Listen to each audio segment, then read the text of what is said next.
Welcome back to another episode of Rob Sports Center, man. As you can see by the title, first things first, right? You know, say what's up to Bob. Like I said, Bob's a recurring guest, you know what I mean? So he's constant. We're trying to work him into the schedule. But if you are an old school basketball fan, then you're on the right channel. If you are a sports fan, period, you're on the right channel. But specifically for this video, if you are a Michael Jordan fan, then you are on the right channel. As you can see by the title, man, this video is titled "The Criminal Insulted Michael Jordan, and Here's What Happened." Y'all know how we do over here, man. I ain't gonna talk y'all to death. We're gonna get straight into this video. By the way, I just wanna let you guys know that this is a reaction video. So the point of y'all watching this video, in my mind, is to see me react to it. If you wanna just watch this video and not see no reactions, then go to Players Unlimited channel. You can watch that no reactions, but I'm gonna chime in because I don't wanna waste y'all time. I don't wanna be sitting here just looking at the camera like this and nod my head. I wanna give my commentary and my point of view on it. So with that being said, let's go ahead and get this thing popping.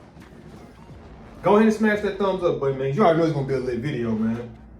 Jordan in the circle, puts the shot in the air. Good! The game's over, and the Bulls have won. Late 80s, early 90s basketball, yeah, it was just different. And the Detroit Pistons were the best example of that. It was 1991, and not even the best scorer in the world was able to beat the Pistons. Michael Jordan and his Chicago Bulls had crashed out against Detroit in the playoffs in 3 consecutive seasons. Because of these failures, people were beginning to question MJ's ability to elevate a team to the championship. Yeah, Jordan was not that mythologized idol throughout his whole career. Like all players, he had to earn the respect of others on the hardwood. However, in some cases, that respect cost sweat and blood. And 2-time NBA Defensive Player of the Year, Dennis Rodman, was a pretty good example. Rodman had landed with the Pistons in the draft in 1986, and after slowly earning his place, he had become one of Detroit's most important. I'm gonna have to go react. I gotta go react to the Bad Boys. I remember a while back somebody commented on one of my videos saying you should react to Isaiah Thomas. So I'm gonna have to go react to the Bad Boys because I mean it's stories for days about them guys, man. From the position of power he held on the team that was capable of beating the Bulls season after season, Dennis showed his animosity towards Jordan all the time, on every possession, on every shot, in every duel. Rodman became his nightmare. Until one day, Michael decided to wake up, and on that day, basketball history changed forever.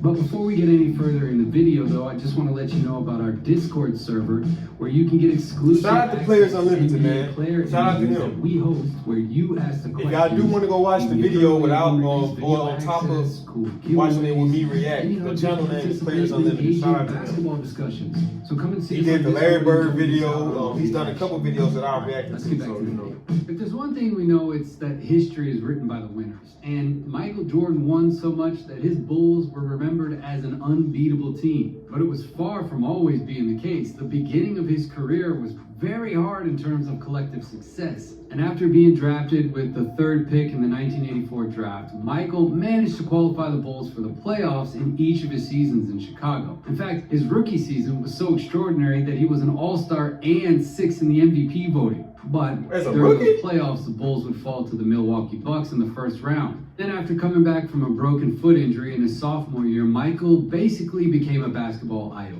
In his 3rd NBA season, the man averaged 37.1 points, 5.2 rebounds, and 4.6 assists per game, making him the league's leading scorer. But as we've seen in other videos, the Boston Celtics at this time were just too strong. Boston eliminated Chicago twice in a row in the 1st round of the East, both in just 3 games. And Larry Bird basically became Jordan's nemesis, proving his superiority in head-to-head matchups where he also had a much better supporting cast. Those Celtics were not only the best team in the NBA, they were an unbeatable dynasty. But fortunately for Michael, the clock was ticking against him. I mean, but we can't, like, here's the thing, at the end of the day, right? Can we say the Celtics, during the tenure, when Mike especially was coming up, can we say that they had a better team than the Bulls? Yeah, they did. But I mean, we can't just sit there and try to say that to discredit, you know, Bird coming up victorious over Michael on several occasions. You know what I mean? We gotta just call a spade for spade. It's a part of the game. You know what I mean? He had to go through those losses.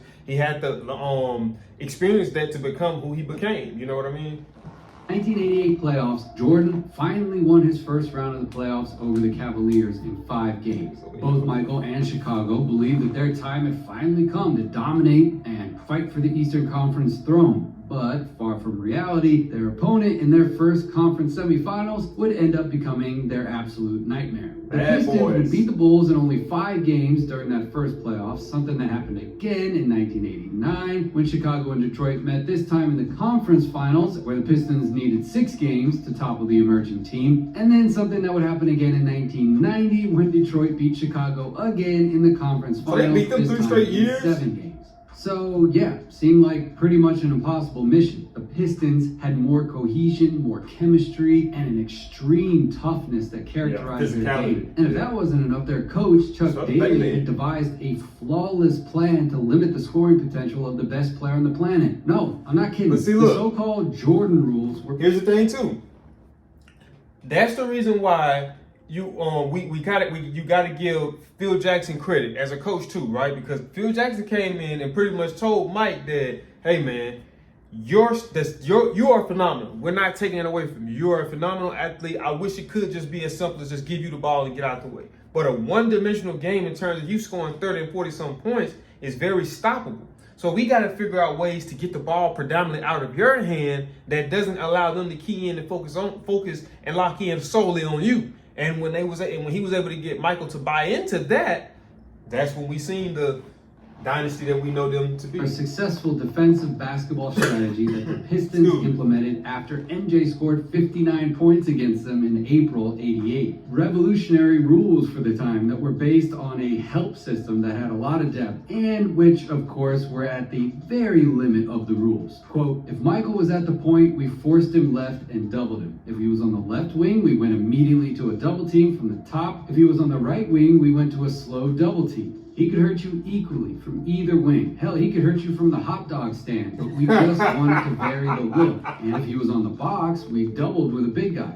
The other rule was, anytime he went by you, you had to nail him. If he was coming off a screen, nail him. We didn't want to be dirty. I know some people thought we were, but we had to make contact and be very physical. Even Joe... Look, I bet you Chuck Daly didn't think to himself when he said that, when he was like, hell, he can even hurt you from the hot dog stand. I bet he never would have thought years down the line, 20-some years plus, that you would have a player like Steph Curry who could probably literally shoot the ball from the hot dog stand. ESPN 30 for 30 said he was talking years later. figuratively. It was like the Da Now Vinci it's Code, happened the formula, literally. the Coca-Cola, and the Jordan rules. But the bad boys didn't just have the formula, they had the tools to carry it out. In 1991, after eliminating Chicago on 3 consecutive occasions, Dennis Rodman was already probably the best defender in the entire league. His ability to defend players at all positions, from 1 to 5, was beginning to catch everyone's attention. His tenacity, his ability to dominate the boards, and his growing charisma began to build that aura around him that would accompany him for the rest of his career. And then after becoming a 2-time champion with Detroit in 1989 and 90, Dennis felt that no one could look down on him. With the aging Celtics out of the picture, there was only one team capable of ending Detroit's reign. And naturally, it was the team with the best player in the world on its roster. For the 4th consecutive season, Chicago and Detroit met again in the playoffs. Again, in the conference finals. Although this time, the story would be different. Now, during the first 2 games, Dennis did what Dennis did best. Trying to destabilize the opposing star. Trash talk, pushing, shoving, bumping. I mean, anything was allowed if it would help Detroit beat Chicago again. Rodman did everything he could to let Jordan know that he was there and that he had already demonstrated during the past seasons that he had the formula to limit him as much as possible. But those duels went far beyond basketball. If the players were mic'd up, probably everything they said on the court would have been censored on national television. Bro, I know if they would have had them mic'd up back in the day, oh my God, that would have been... No easy drive. There was no loose ball without a battle, and there were no easy buckets. If they could send you to the free throw line, they would. Playing against Detroit in its heyday was like going straight into war. What you were going to see there, it wasn't going to be pretty. And the truth is that these strategies kind of worked and held Jordan back. His efficiency was lower against the Pistons than against any other team. And when the Bull Star wasn't shining, his team was unable to win games. It's as simple as that. That's why MJ knew he had to go one step further. He knew that if he got past Detroit, the hardest part of the job was done. It was an obstacle that God had placed in front of him to force him to surpass himself and reach a status that was only possible for the chosen one. And it was in Game 3 of the 1991 Conference Finals when MJ delivered a blow that was remembered forever.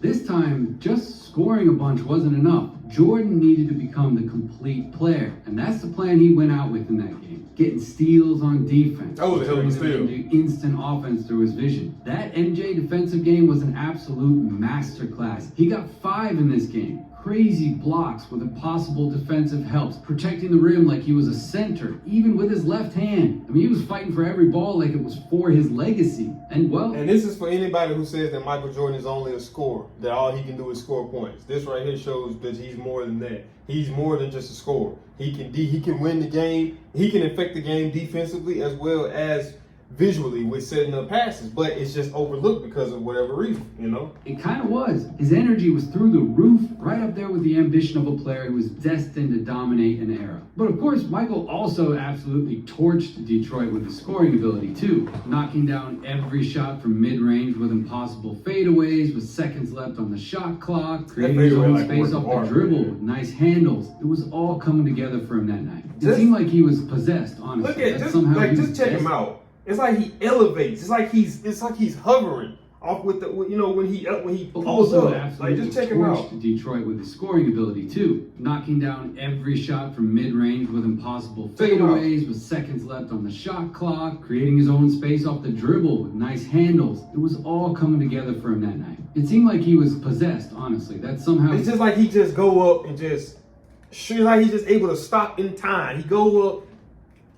It's like a work he was of art, man. destined to win this game no matter what. And it seemed like the outcome of the game was already written in the history books before it was even played. And after Chicago had won the first 2 games, Rodman and Detroit were confident of tying the series at home. That Game 3 of the 1991 Conference Finals was not only a must-win for them, but they were confident that in front of their home crowd, they were going to make life miserable for Jordan in a completely hostile environment. But Dennis Rodman was not prepared to face what was coming up against him. Michael was no longer just a scorer. He had become a leader. That Game 3 gave him the confidence he needed to become the greatest player of all time, beating the best basketball team in the world and being defended by the best defender in the world. His performance of 33 points on 19 shots from the field with 7 rebounds, 7 assists, 3 steals, and 5 blocks proved that the shooting guard had no. Let's hear that stat sheet. Let's hear that stat line one more time. I like the way that sounds. I like music to my ears, baby.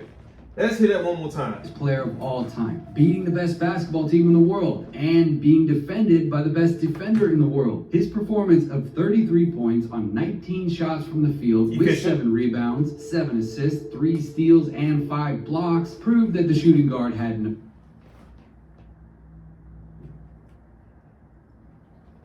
flaws. It was one of the most complete performances of his career. It was when Jordan finally found the formula that was able to beat the formula that had been able to stop him. One way or another, Jordan shattered the Jordan rules. In Game 4, Jordan got another 29.8 rebound, 8 assist performance on 65% shooting from the field, and the Bulls swept the Pistons after being eliminated. That just shows me that you got a lot of uneducated people out here whenever it comes to the game, because everybody that say he's a ball hog, he's a one-dimensional player. And last time I checked, I don't know, one-dimensional players don't win 6 championships.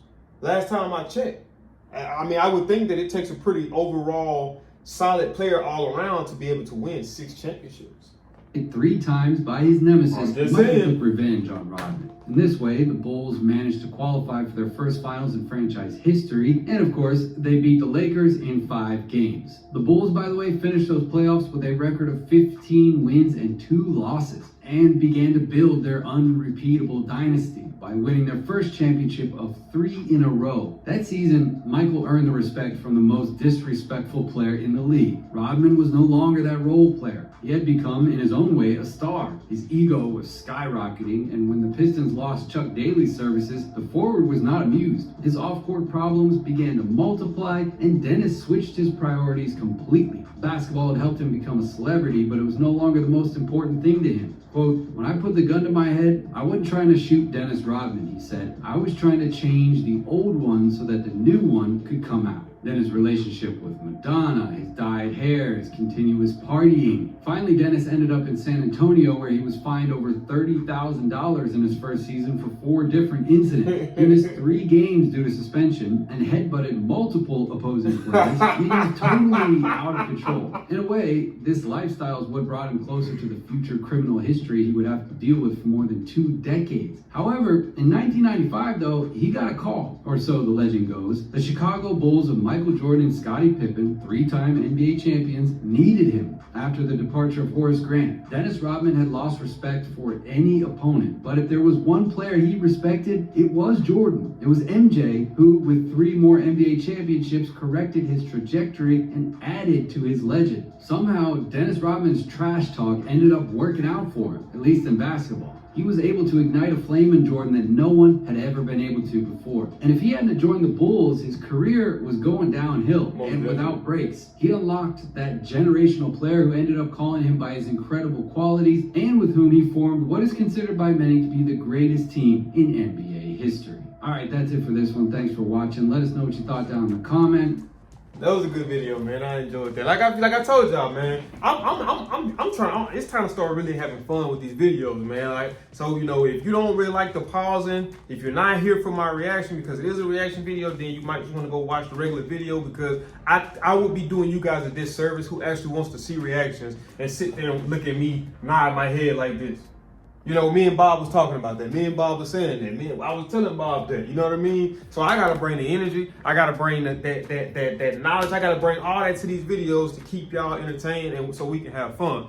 But as you guys can see, this is it for the video, man. If you did enjoy this video, do me a big favor, man. Smash that thumbs up button. Also, man, if you're new to the channel or if you've been watching my videos and you have not already, hit that subscribe button. When you hit that subscribe button, make sure you click that post notification bell. That way you're notified on all things Rob Sports Center. Because just like the GOAT Drizzy Drake say, man, I'm coming back to back with these videos. I'll see y'all in the next video. I'm out this thing. Peace.